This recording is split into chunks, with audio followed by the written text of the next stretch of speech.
I can genuinely remember sitting in a class at St Martin's, etching out my first logo.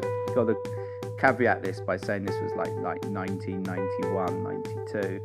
I will say my drawing style developed a lot after St Martin's when I was at the Royal College. The INFLATE journey was beginning. There was something to this.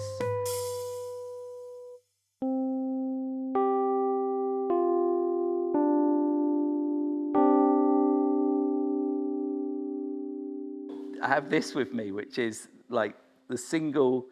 This was me. I can genuinely remember sitting in a class at St Martin's, having been accepted to stay on, etching out my first logo for the business, where I take the word inflate, and I drew the little blue valve. Here we have the fluorescent orange inflate, the little copyright symbol with an N in for Nick, and then this little blue valve of the inflatable nozzle that I put into the portfolio. And so I knew then, the INFLATE journey was beginning. There was something to this. And so began the thought process. Yeah, so this is my journey kind of through some of the work at St Martin's. Like I said, there was really no computer design at the time, so we're always looking at hand marker renders. So we use magic markers, so there's a lot of hand drawing. You can see here quite graphic. I loved all my bright graphic colors at the time. We've got to caveat this by saying this was like 1991, 92.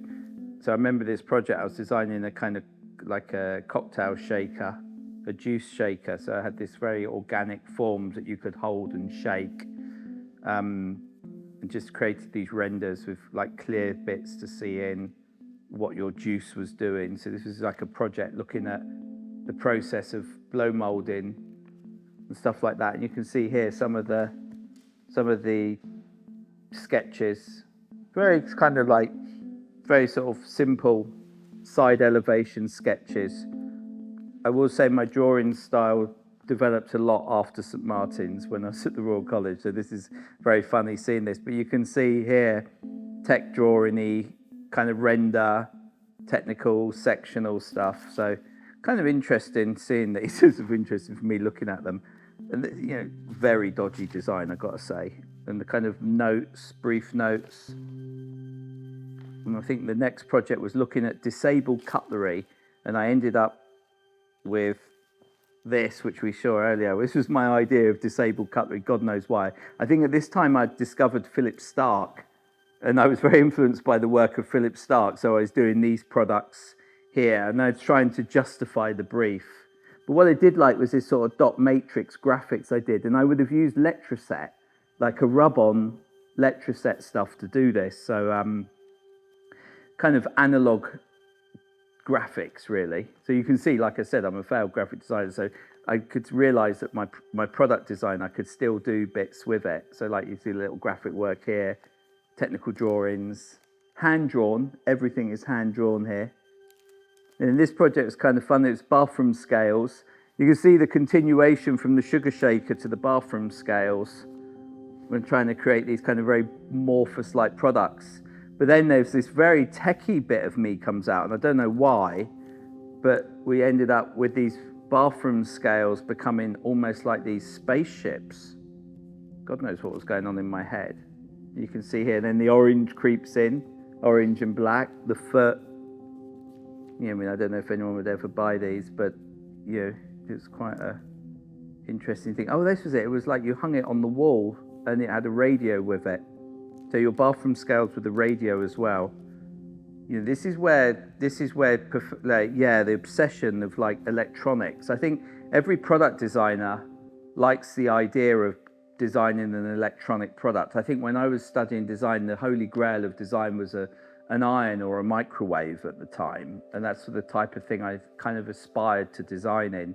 So I think every time you got an opportunity, you tried to show people that you could design a real product. And here's a sort of model-made version of the bathroom scale. So this is just block MDF, But yeah, you got the little batteries, the handle, and I did the little graphic interface for your way in. Kind of scary to look at. Yeah, it's kind of a mental thing. I think it's even a remote with it. God knows what the remote was. Must have been a remote radio or something. And then, yeah, just a few more light maquette projects. So the great thing with design is you can sketch up stuff, come up. This is a tap design. It's kind of weird. But, I think at this stage as well, I was heavily influenced, like I said, by other designers. But this is like a, God knows what that is. It's like a tool, like a screwdriver. But anyway, I think actually you can see as I look at this, it's almost like graphics comes product design. Designing cans.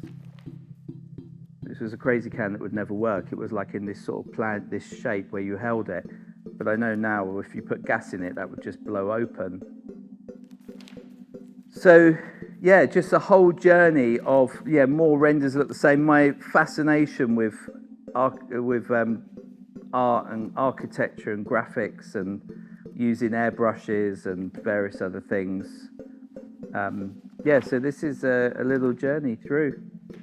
And this is that architecture brief I mentioned earlier. This was my 2D version before I did a 3D version of it. But yeah, that's it.